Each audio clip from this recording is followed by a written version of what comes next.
welcome to another episode of Connections. Today we will be speaking with a wonderful soprano from Sweden, Viktoria Tocca.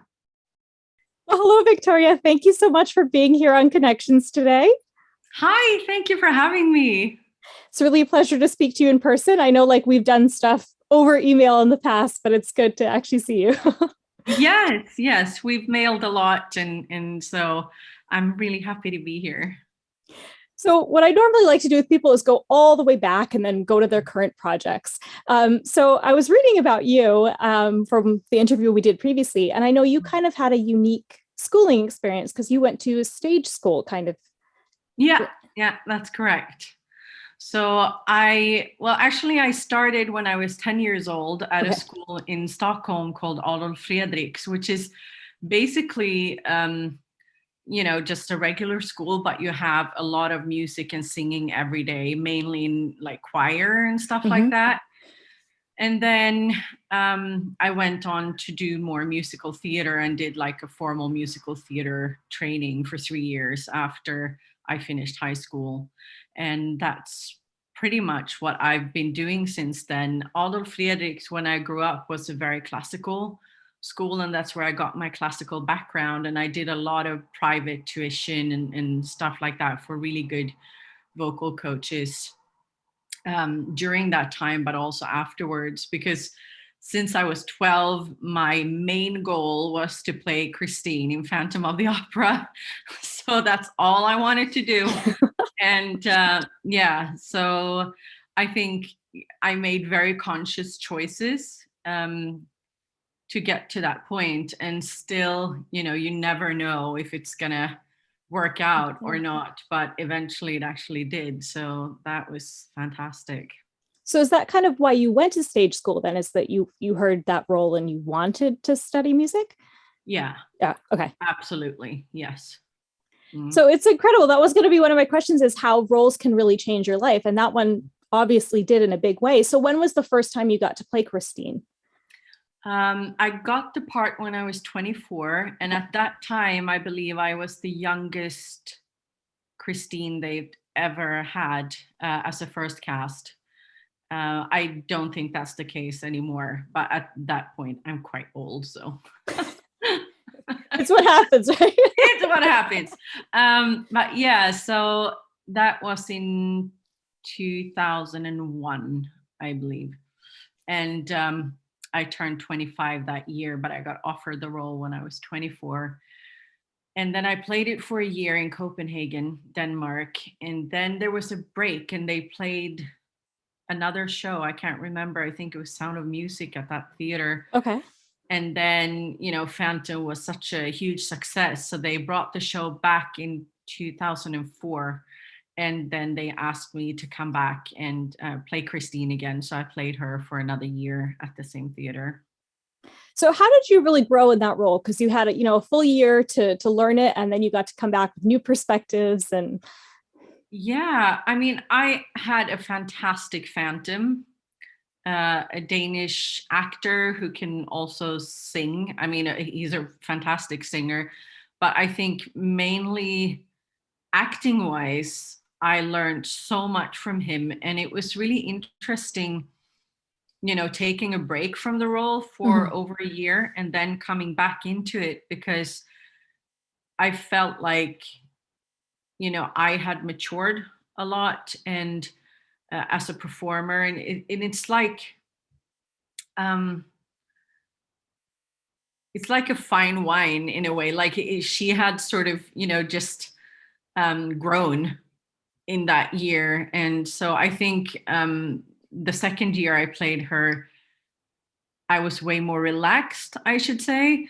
My experience going into the role in the first place was slightly stressful because it was in Denmark in Danish and it's not my language. And according to my contract, I should have had 5 weeks rehearsal time.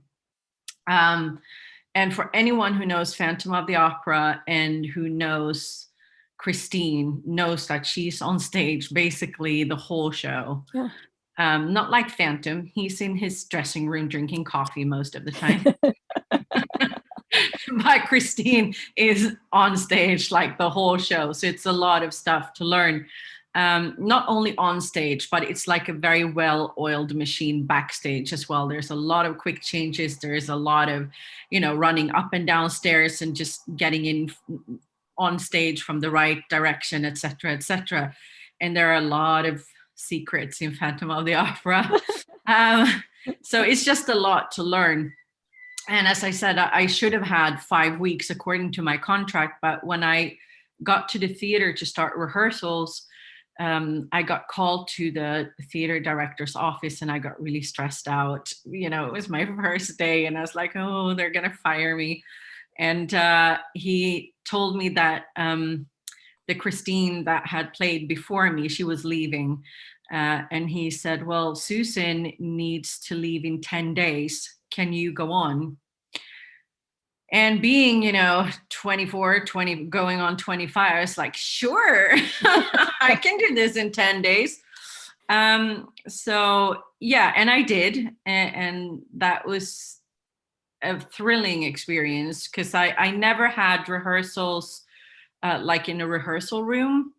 So from the first day I was on stage with, like semi costumes. And on my very, very first day, we did the boat ride with the duet and me and the Phantom. And I remember, like, I have chills talking about it now, because when you've dreamt about something for so long and then you finally get to experience it and to sit in the boat and all the candles come up and, you're like, oh my God, I'm Christine. It was so amazing. It was really amazing. But it was, I didn't really have a lot of time to get nervous because it was just work around the clock, getting everything right and phonetics coaching with the language and all that kind of stuff. So, I mean, having been a huge Phantom fan for a long time obviously helped because I knew the music really well. Yeah.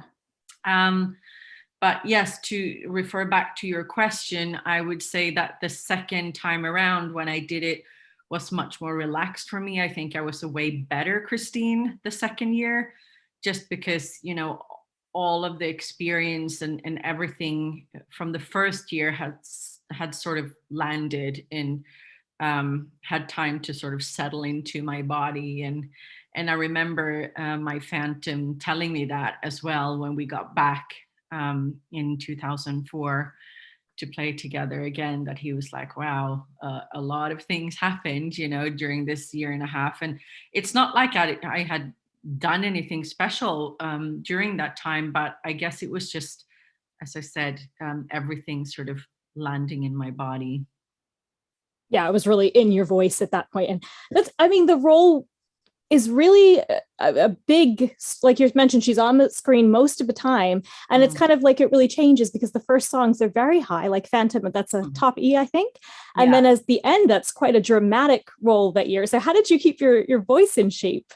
I have a very, very good vocal coach from Houston, actually, Texas. Okay. He lives in Germany, though, and I've worked with him for years. And he came to Denmark a lot to, make sure that I stayed in shape. Yeah. I would say it's interesting because my voice has gotten lower over the years after I had children, actually, that happened. But I was never a super high soprano. Okay. So for me, I would say getting over the cadenza in Think of Me, like after that, the show started for me.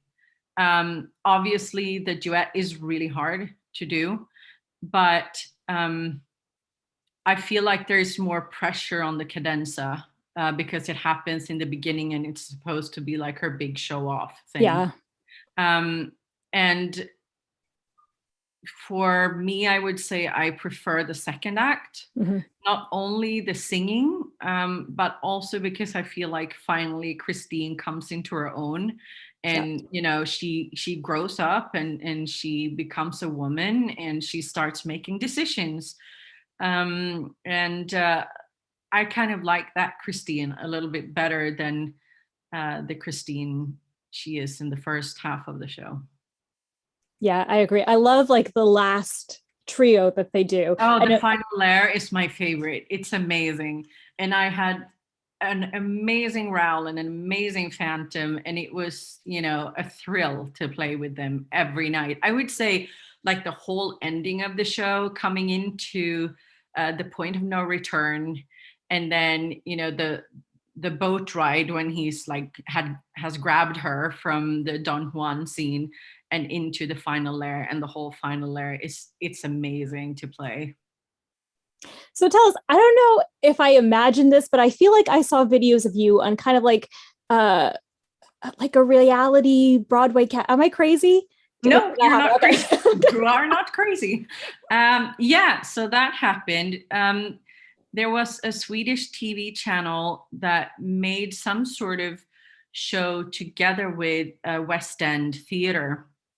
And the whole concept of the show was that they were looking for the next Lady of the Lake for Spamalot, the Monty Python musical. And I had no idea what that show was, and I was not going to audition. But then I got headhunted by one of the producers because I'm assuming that they didn't have enough, like professional applicants for this thing, because, at that time, that kind of show wasn't as common as the talent shows on TV are right now, or have been for a while. So I wasn't really interested in going on, kind of like a competition on TV, because I had already played Christine for 2 years. I mean, things were going well. Yeah.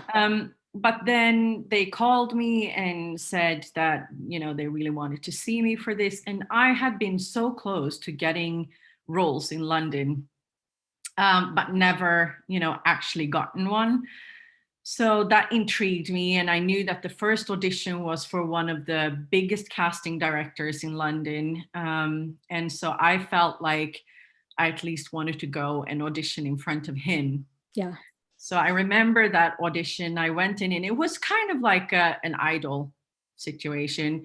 We had to sing a musical song without any accompaniment or anything, like no pianist, nothing. And I sang Memory. And then he asked me to sing something funny. I think I did Popular from Wicked or something. Yeah, so after a whole bunch of rounds and whatever, I got into the show. And I'm not sure, it wasn't a very good experience. Okay.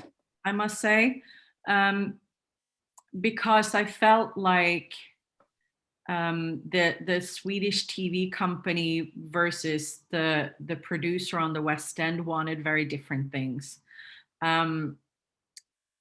I do believe that the producers in London did want me, because I was the only one that was used to playing, they knew that this girl is going to be able to carry, handle it. Yeah.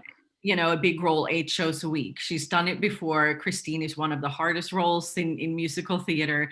So they were very sort of pro Victoria. However, the TV company wanted the Cinderella story. So they were very pro another woman. She was slightly older than me, who great singer. I mean, I will take nothing away from her. She was amazing, but she had never done musical theater before. And so her story was more like, she came from a small town, all like her story was better. And so I feel like they sabotaged me towards the end of the show because they wanted her to win over me. Yeah. And that, I will say that it changed my perspective on media, I suppose. Like I actually stopped singing for 2 years after that, because I was like, I don't want to be part of this business anymore. If this is what it is, I don't want to play. like, yeah, that made me really upset. And then my husband was the one who sort of eventually convinced me to record my first album, to sort of get me out of the whole I'm never going to sing again thing. So I guess in the end, something really good came out of it, because I started writing my own music and I started recording, and a lot of great things happened from that. So, and I mean, I've continued to do musical theater as well afterwards. So it's one of my favorite mediums to do. The singing and acting together, I think, is a brilliant way of entertaining. And yeah, so I've done both. And in the last, I would say, I mean, no one has really worked for a year and a half now, Yeah. but before that, I would say for about 5 years, I have worked really hard on producing as well. So I've produced both concerts and musical theater, and started to sort of build my own production company. So yeah, I mean, things have gone really well, and I've been really busy. And then, we all know what happened in 2020. So we're now all trying to sort of rebuild and work towards, a better future for our business. And yeah. So I love that you started creating your own opportunities, and I want to come back to that. But I think, maybe do you think that kids get enough of learning about the business side of it when they're in school? Because I know for me, it's like, oh, singing is so great. And then when you get to these places, it's like, what is happening? Yeah, So no, not at all. Not at all. I have been to several schools in Sweden talking about the business side of being an artist. Because 99.9% of all the people graduating from musical theater school, they've gotten a bunch of tools when it comes to singing, acting, dancing, but they have no idea what to do when they get out of school. yeah. To actually get a job, or I mean, they might have had audition training or whatever, but I mean, you have to remember that Sweden is quite a small country, so we don't have loads of auditions. I mean, our audition season, there might be like 5-6 auditions Yeah. happening. Best case scenario, because a lot of it is already cast before auditions happen, and through contacts and all that kind of stuff. So it's really difficult. And so I mean, I've also been working on my YouTube channel this year. Yes. Yeah, to try to create a lot of digital content, and we've done some tutorials. I've done some together with Mary Jess and Joanna Forrest, just talking about the business side of being an independent artist, and that applies to being a musical theater performer as well. And yeah, I think that's a really important thing to consider if you're gonna try to live off of being a performer. Yeah, no, I actually have been watching your channel. I really love the talks that you guys have been having, because it is so important. Like, and just hearing other musicians talk about things, like I know you guys talk about Spotify, like the benefits, also the cons of that. So I really appreciated that. I think you're doing a great job there. Hope you'll keep going strong with that channel. But let's talk a little bit more. So obviously, like you mentioned, casting can be so political. It can be so, like they have, in some producers' mind, it's a redhead and nothing you do is going to change their mind. So then tell us when you said, okay, I'm not going to wait for someone to cast me. I'm going to start creating this. Well, I mean, I feel like it's exactly what you just said. I mean, take Christine as an example. I auditioned for Christine so many times before I got the role. So it wasn't like, I walked into my first audition and landed the role. Yeah. I auditioned for Christine many times in London, and I was close. But at the end of the day, maybe the role was too short, or, and it could be, like she's not going to fit into the costumes or whatever. So when I finally got the role in Copenhagen, I know that it was partly because both my Phantom and my Raoul was really tall. Mm-hmm. I'm not a super tall girl, but I'm not, the petite Christine type. Yeah. Yeah, I mean, at that point, it worked out. They always gave me great feedback on the singing, but there was always something to do with, like, what will she look like together with our Phantom or together with our Raoul or maybe with the Carlotta, like it could be anything. I mean, I've been cut from auditions for having the wrong hair color, and you're like, there is some dye and there are wigs, like there are things we can do. But, you just never know. And to be quite honest, sitting on the other side of the table a lot now, I do understand the puzzle that they are trying to put together when casting a show. It, a lot of times, I mean, it's never personal.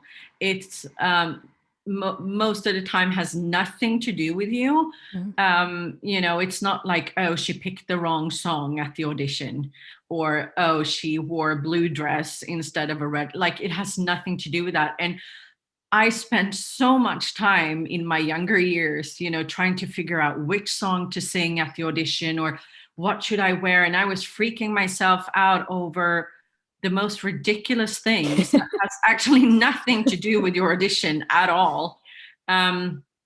Because if they're interested, they're going to ask you. If you walk into you can almost feel it in the energy. If they're interested, you're going to feel it. And they're going to, I remember like one of my first really big auditions was for a show in Germany called Ludwig II. Mm-hmm. It was a world premiere, and I walked into the first audition having no idea actually what they were looking for, but for some reason they found me interesting. And I had a very, very nice audition experience with them because they took their time. They asked me to sing something else. Do you have something like this?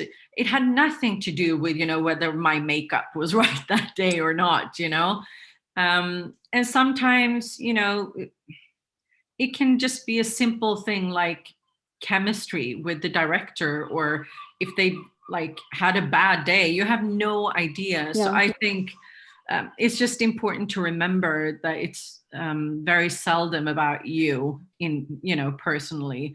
I mean, maybe sometimes, but putting the puzzle together as a producer on that side, it's difficult. I remember we were casting The Bridges of Madison County, which I produced in 2018. And we had two girls that we really, really liked for the part of the daughter, Carolyn. And they were completely polar opposite of each other. We had one that was kind of, she had dark curly hair, had this sort of like grumpy, sulky aura. And then we had this other girl that was very high energy, chirpy, like a kind of like a Glinda type. Yeah. And they would have both been amazing in the role. But at the end of the day, the director went with the brunette girl. And as I said, both of them would have been amazing. But for some reason, he felt like that color, not color hair, but, for some reason, he thought she complemented the rest of the cast. Yeah. It was like flipping a coin, to be honest. But, yeah. So sometimes there is no good reason why someone got the part and you didn't. But it was just, something that they decided. And, but yeah, getting back to your question, I feel like I wanted to, get more in control of my own destiny in a way. Mm-hmm. And also I've had major issues with how women are portrayed in musical theater a lot, and what kind of shows are being put on, and stuff like that. And I just felt like I had stuff that I wanted to change, and things that I wanted or thought I could do better. And the only way to do that is to actually try. Then whether I've succeeded or not, I can, like, I can't be the judge of that myself. I feel like I was going in the right direction. Now, obviously, we're taking a bunch of steps back because of the pandemic, but I know where I want to go with it and what I want to do with it. And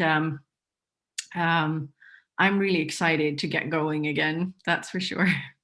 Now, you were going to have Jesus Christ Superstar, right? And then there was an issue with rights for, Yeah. people may not know that. So explain that a little bit. It's like two schools can't do the same show, right? If they're too close together. And I imagine at the professional level, even more. Right, right. So for Jesus Christ Superstar, there can only be, like, I don't know exactly what the rules are for that particular show, but it's basically what you said. There can't be two producers doing the show at the same time, too close to each other. And Dalhalla, where we're playing it, it's a really, really big outdoor arena. And so I had the rights for 2020, the summer 2020, to do it. And then there's another really big production company in Sweden who had the rights after me, to do it more like a bigger sort of arena indoor tour. And then when the pandemic hit, obviously we couldn't play. And I asked them to be able to move the show to 2021. And there was this big drama of moving the show because they didn't want, the other production company didn't want us to move the show because they were afraid that they wouldn't sell tickets. Right. And but then eventually, when everyone sort of understood that, oh, this is going to be an ongoing thing for a while and we're not going to be able to play either, they allowed us to move the show to 2021. And then this year we had the same issue, where the Swedish government couldn't give us, they wouldn't tell us how the summer, like the restrictions, Right. or what things would look like during the summer. So when we had about a month to go, I had to just pull the plug and try to move the show again. And it was a lot of drama. And but I mean, we've come to an agreement right now, and it might not be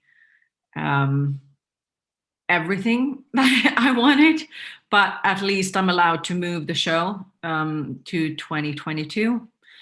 And so that's the plan right now, that we're playing in the beginning of July of next year. So it's, yeah, by then it will have been 2 years delayed because of this pandemic. So, but I mean, at this point, I'm like, as long as we get to play, I'm fine with that. That must be super frustrating. But I hope that it all goes through for 2022 well, and we're able to see that show and some clips and videos from it. Yeah, it's been super stressful, I can tell you that much. So I just want to, and the funny thing is that, Jesus Christ Superstar is one of the shows that I've always felt like I don't want to produce, because it's only, like a billion men and one woman and she's a whore.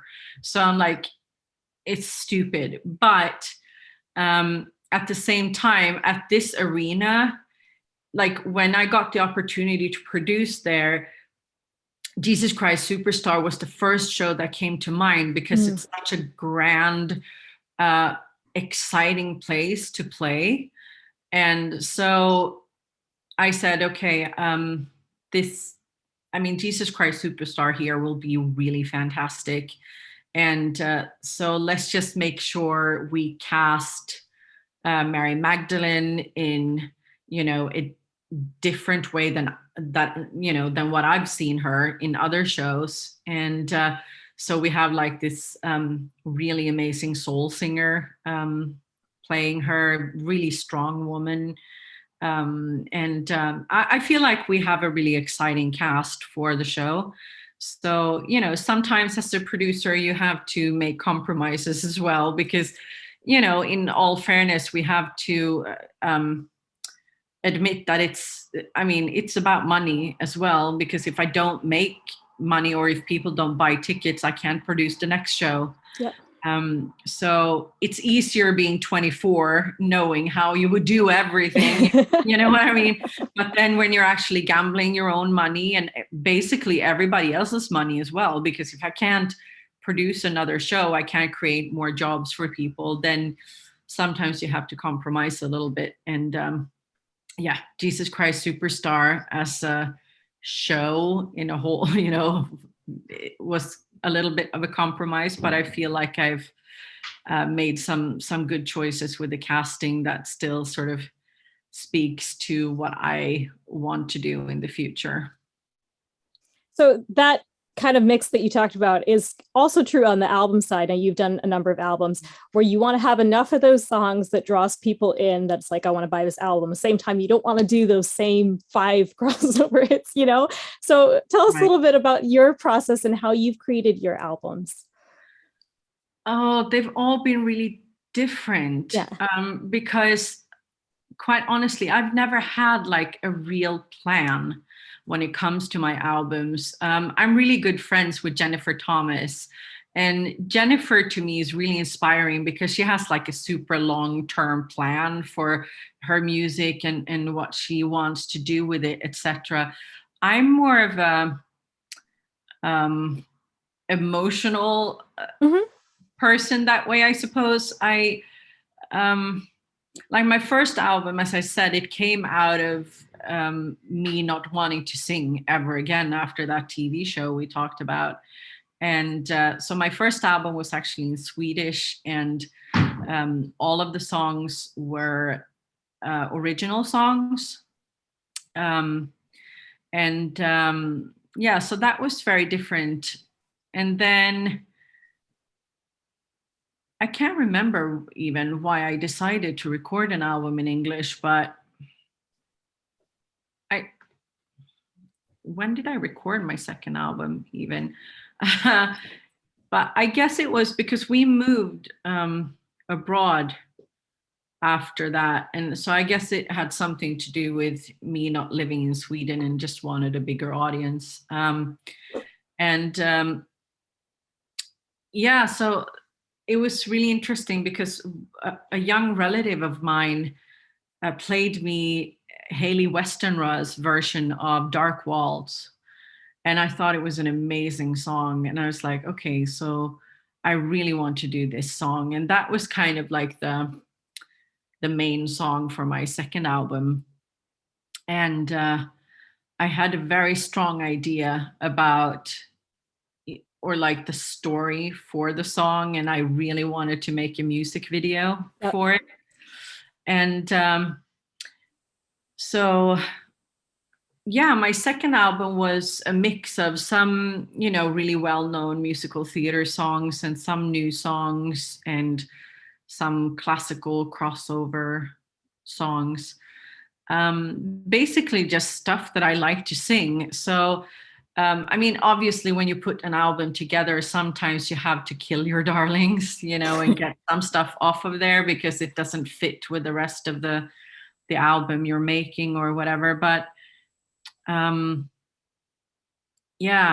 then my third album, Dream It, had a lot more original music on it. Then I started writing more, and some of them were collabs with Jennifer, for example. And after that, I did a Christmas EP. I don't know. I don't have a really good answer for you because I don't really make a solid plan. It has to. It's more emotional. Yeah, it's emotional. I need to, like, if there's a song I like and I want to record it, then I'll record it and make it fit on the album.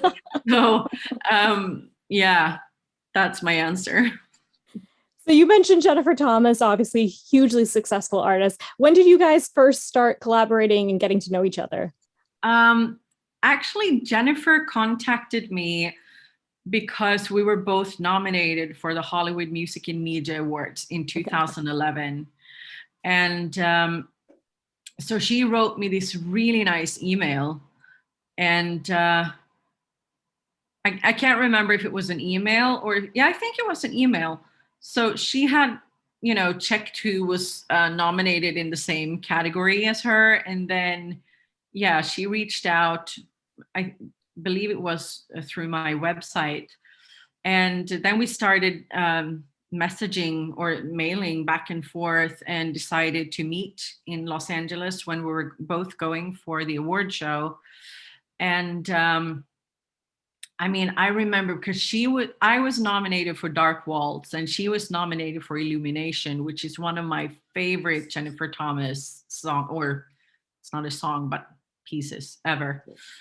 And I remember, listening to that and I'm like, oh crap, I'm not going to win, like, oh well, never mind.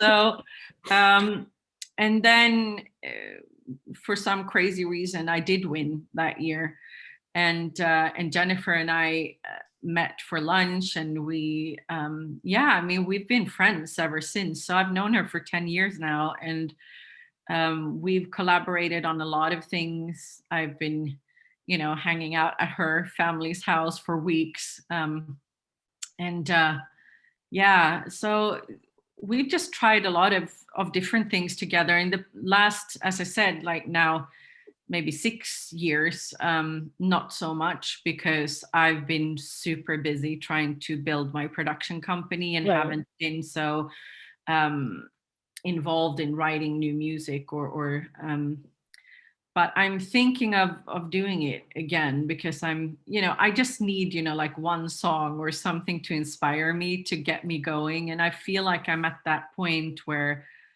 I'm getting excited about recording a new album.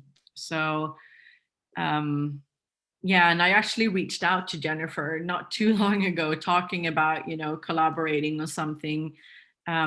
She has a lot of stuff on her plate though right now. So we'll see, but maybe something. And I have a few other uh, classical crossover friends that I'm discussing possible collabs with. So that's really exciting. I mean, I think the classical crossover community is really friendly and really Mhm. helpful. And, I've gotten some really amazing friends through, different concerts that we've done together that, basically the classical crossover fans have pulled together I mean, I've done 2 concerts over in England that I've been invited to by, some amazing people who've pulled them together.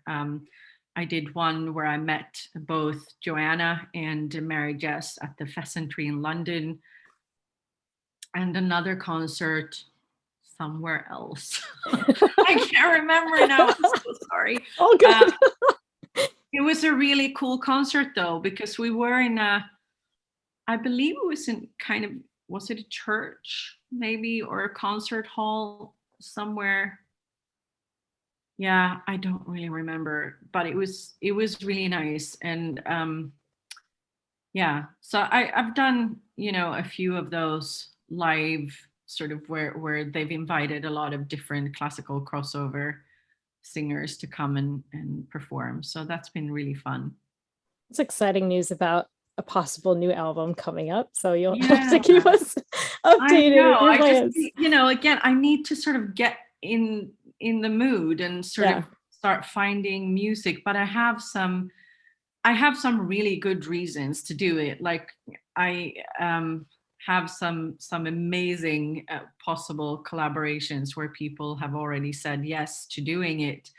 So yeah, I just need to get into sort of Now get in the creative mode. headspace. Yeah. Yeah, because it's a really big project. Once you get into making an album, that is it's a massive project, and it's expensive, and people might think that it's only about creating the music, and it's not, because I mean, just getting the actual album together is about 40% of the work, if that much even. Yeah. The rest is the marketing, the constant social media, like there's so much work to do with an album, especially as an independent artist, when you don't have anyone sort of helping you out with all that extra work. So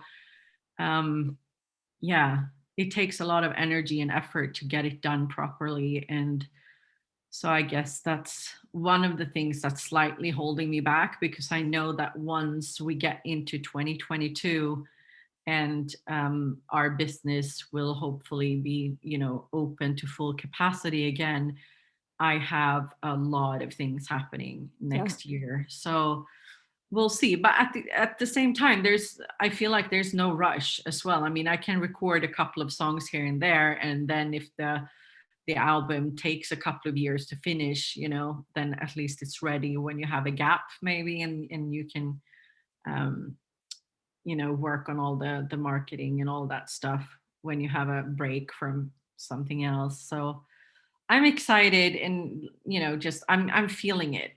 It's time. No, and I agree too, because I feel like you're under such pressure. You think, now I'm in the studio, I need to record it. But I mean, it takes time, and you want to create a product that you're really proud of. Mm. And, you have to support it too, because we're the ones paying for it. So it takes, it could take a while, but it's at least good that you're starting the process.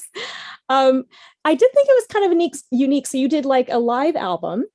Yeah. So after I won the Hollywood Music and Media Awards in 2011, um, I released more music, and I won a bunch of awards at the Indie Music Channel Awards. And then um, anyway, I met this manager that I worked with for a while, and he kind of wanted me to go more towards, I would say, not absolutely not pop, but more sort of radio friendly Mhm. music. So what, he would call easy listening, maybe. And so we tried that for a little bit, and that I did really well. I had a song called "We're Still Young" that was #3 on Billboard that year, and it actually won the Hollywood Music and Media Awards for Best Easy Listening Song that year as well. But for some reason, I kind of felt like um, I was going in a direction that I wasn't fully comfortable with.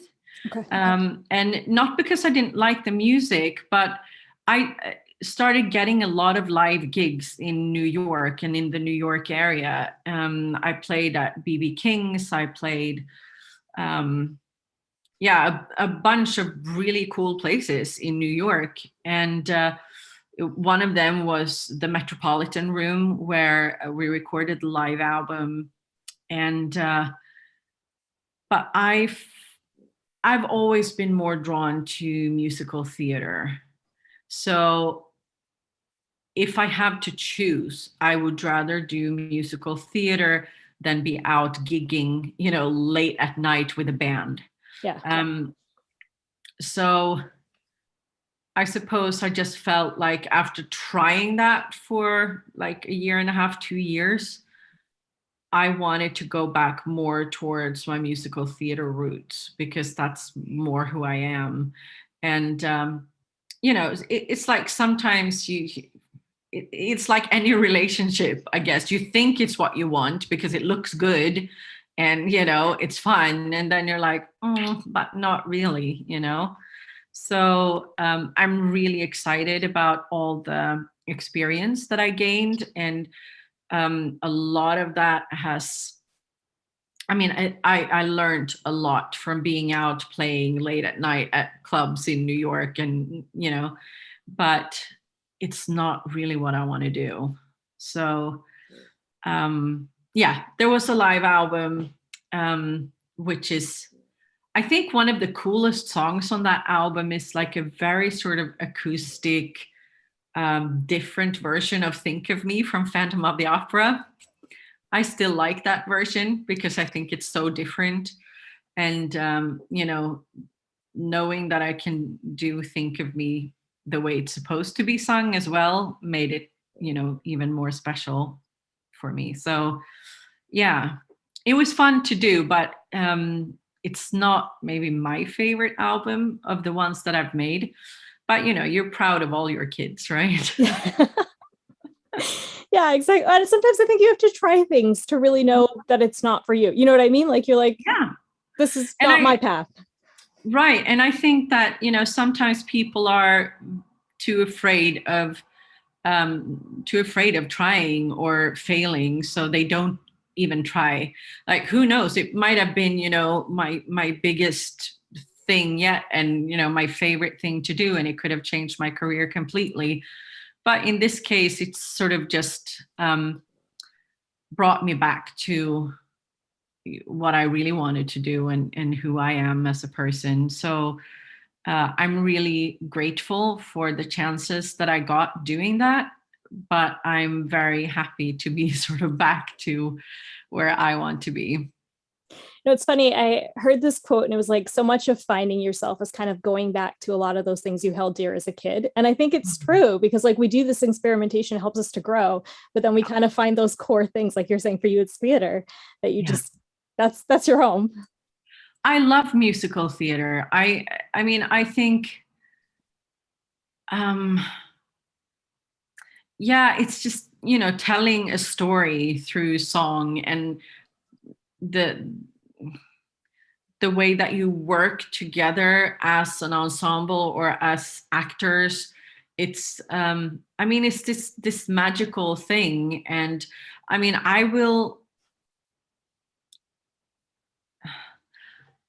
as I said, I'm going more towards producing now, but it's also because it's hard to constantly work nights and weekends when everyone else is off. And I have two children, and I'm not married anymore. And, so every other week I'm a single mom, and it's hard to, work everything out on your own. And although I love musical theater and singing and performing, I don't feel like that's what I want to do all the time anymore, because it's too hard.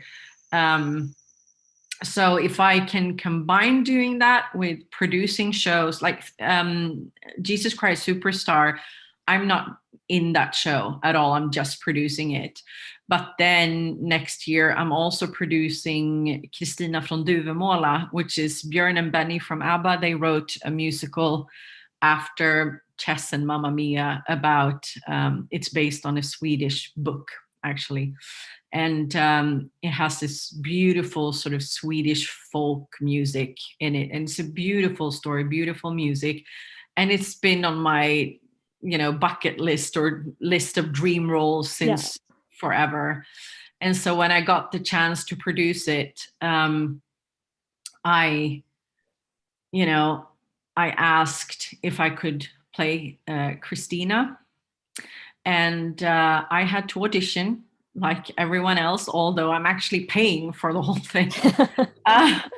But I mean, I knew that was part of the rules. I had to audition, and it was a lot of stuff that I had to sing. And like everyone else last year, we had to do it over video. So I recorded, I don't know how much music and sent it off. And then who's going to watch it and listen to it. And that was kind of stressful. And then I finally got the call from the conductor, and he said that we'll be very happy for you to play that role. And so then obviously I'm super excited to step on stage and do that. But I don't feel like I have the burning desire to be on stage at any cost Yeah. anymore, if that makes sense. I'm perfectly happy stepping aside and handing over a role, or handing over, like, it's one of the best things and best feelings in the world as a producer is calling someone and telling, offering them a job that that they really want. That's yeah, that's one of the best feelings ever. So I think that's the, path I'm taking in the future. Although, as I said, if the right role comes up or the right opportunity, obviously I still want to sing, and I'm thinking of making a new album. So yeah, I'm not stopping my, or finishing my career in any way, but I will choose Yeah. more what I do and what I don't do. Setting those priorities, and yeah. Right. Yeah. So it has been so nice to talk with you, Viktoria. Before I let you go, though, I have one more question. And this is because you posted a video of yourself performing with Arina Slutskaya skating. Yes. And so I had to ask you about that. Yes. That was crazy. Okay, so I have a saying that if you don't ask, the answer is always no. And this is something that has carried me through my entire career. And this was one of those moments, because I was playing Christine in Copenhagen. And when you come home from a show, everyone who works in musical theater or has done, like late concerts or whatever, will know this. You don't go straight to sleep, because your energy is very high. And I lived in this small room in Copenhagen. This is so crazy. I had a mattress on the floor and I had a TV, and that was basically it. And I came back and it wasn't even my apartment. Like, I rented a room in someone else's apartment.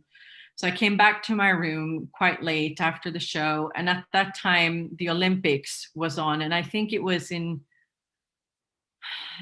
Winter Olympics, somewhere where the time difference made it so that the skating was on very late at night for us.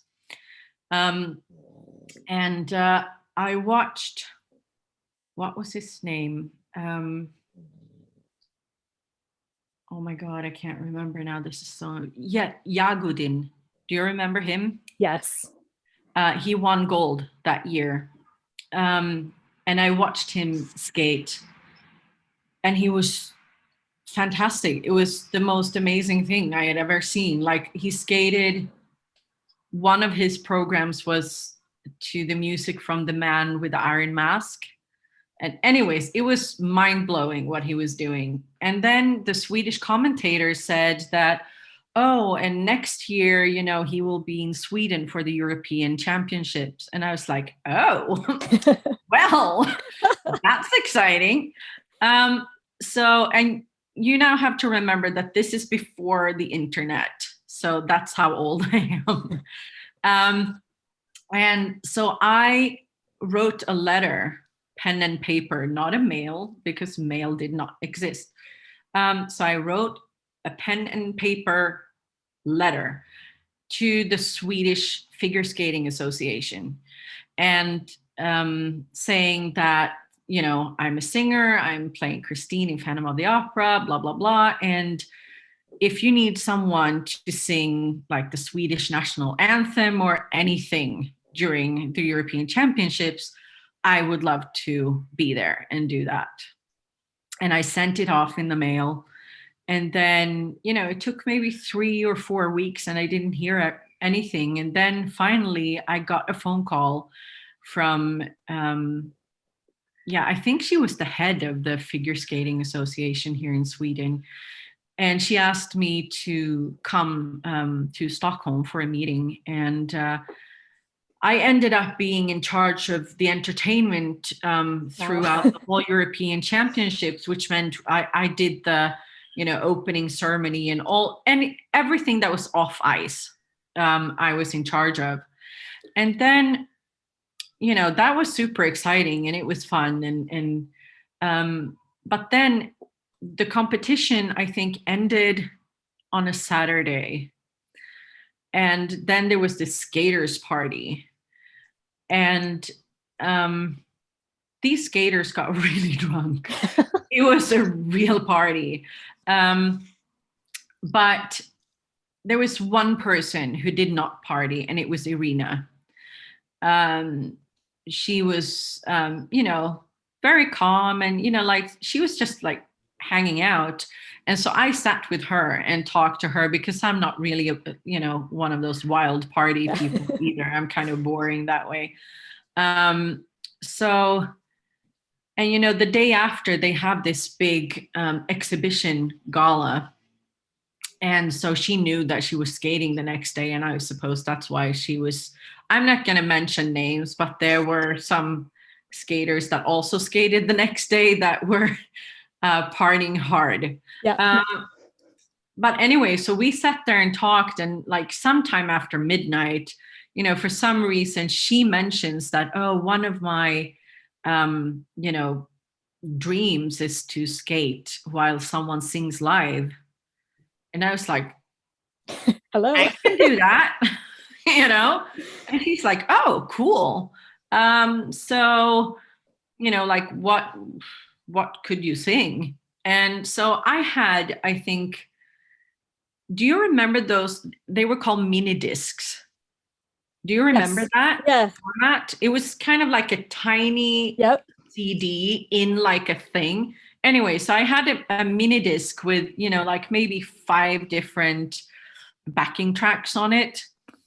And so she was like, okay, cool, let's go up to my room and listen to what you have. And she instantly like really liked one of the Swedish songs that I had on there. And she's like, okay, so meet me at the skating rink at 9:00 tomorrow morning. And we can, talk to the International Skating Federation and see if we can do this. So, we went to bed. I met her at the skating rink the next day. And we asked the International Skating Federation, we asked this, Swedish television, and everyone, said yes. And I think we practiced once. And then they were like, okay, you can do it. So then, just a few hours later in the afternoon, I walked on the ice in front of 350 million people watching it live on TV and sang, and she skated around me. And it was probably one of the most written about performances of that entire exhibition gala. It was amazing. And I had no idea what she was going to do. I don't think she knew what she was going to do, because she had only heard the song like once before. So yeah, that was, it was crazy. And she was so friendly, such a lovely girl. I mean, at that time she was still a girl, but no, she was really lovely and so talented. And it's, one of those things that you will remember for the rest of your life. And the only reason it happened is that, you put yourself out there and take a chance and say, well, I can do it. I had no idea, if it was going to work, but, that's another saying, just say yes and solve the problem. You know what I mean? And so I think that's one of, if I should give any advice to, any performer, it would be, to either ask the question, because the worst thing that can happen is that someone says, no, thank you. It's not the end of the world. No one's going to kill you for asking a question. And the second thing is, don't overanalyze everything that can go wrong. Say yes and just do it, because quite honestly, most of the time, no one knows what they're doing. So, just might as well be you. I love that story. I'm a huge figure skating fan, so I get excited Oh, whenever the really? world's whenever they. No, that was fantastic. And I mean, if you haven't seen figure skating live, you should do it I do because it too. looks like really easy and kind of slow when you watch it on TV. When you're standing on the ice, like it's so fast. It's so fast. And to watch like the pair skaters throw these little girls, you're like, oh, they're all gonna die, but they don't. So that's good. Yeah, I definitely on my bucket list to see some people live. Oh my God. Yeah. I can't, this was so long ago now. It's 2003. So it's a while ago. But I remember, standing on the side they had like a practice rink at another area or warm up area. And to stand there and just watch them warm up and throw these little girls around and, making like quadruple jumps, you're like, how is that even like you don't it's impossible to understand what they're doing. Yeah. And I mean, to be so close to I mean, I maybe I can send it to you later, but I have like pictures of Yevgeni Plushenko super drunk. um, but such a sweet guy. But and then he must have been so hungover, and he still skated perfectly the next day. But yeah, I'm like, I mean, I can't skate even if I'm not drunk. Yeah, unfortunately, maybe I should try it drunk. Maybe that would work. That's the key.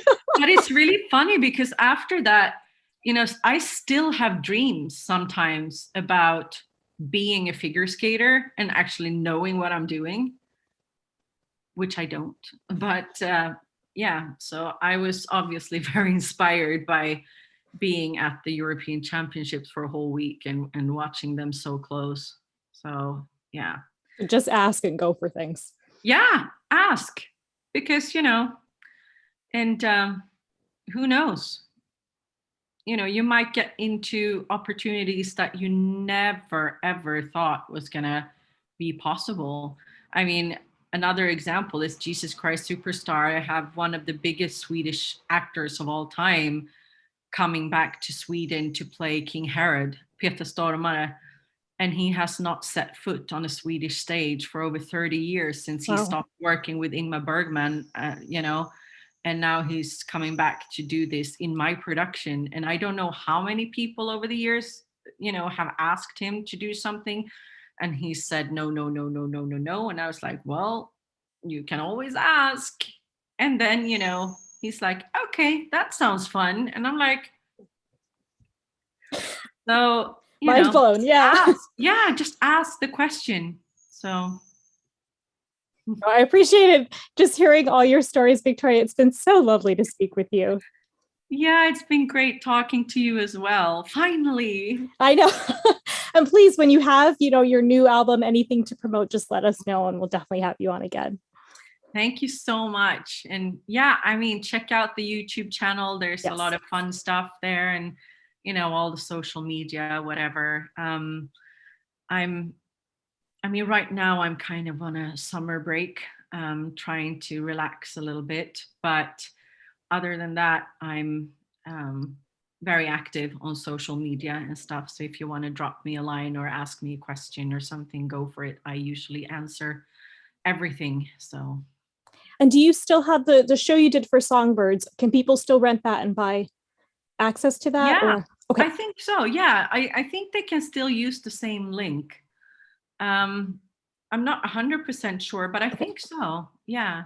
We'll definitely link it. We'll link your YouTube channel so people can go check that out. And on Spotify, listen, download, stream, all those good things. Absolutely. Go listen and watch and whatever. If you live in Sweden or around here, you can definitely come to, live concerts as well. And hopefully very soon we'll be allowed to travel and do things again. And then, I'm looking forward to doing concerts outside of Sweden again as well. Absolutely. Well, thank you again so much, Viktoria. Well, thank you for having me. And you have a good rest of your evening there with your kids. Thank you. Thank you. Bye. Bye. Thank you so much for joining us for today's episode. And please stay tuned because we have our big Sound of Crossover movies and musicals concert coming at the end of this month. So join us right here on this channel. And next week, we'll also have new content for you. So if you haven't already, go ahead and subscribe. And we look forward to seeing you again next week.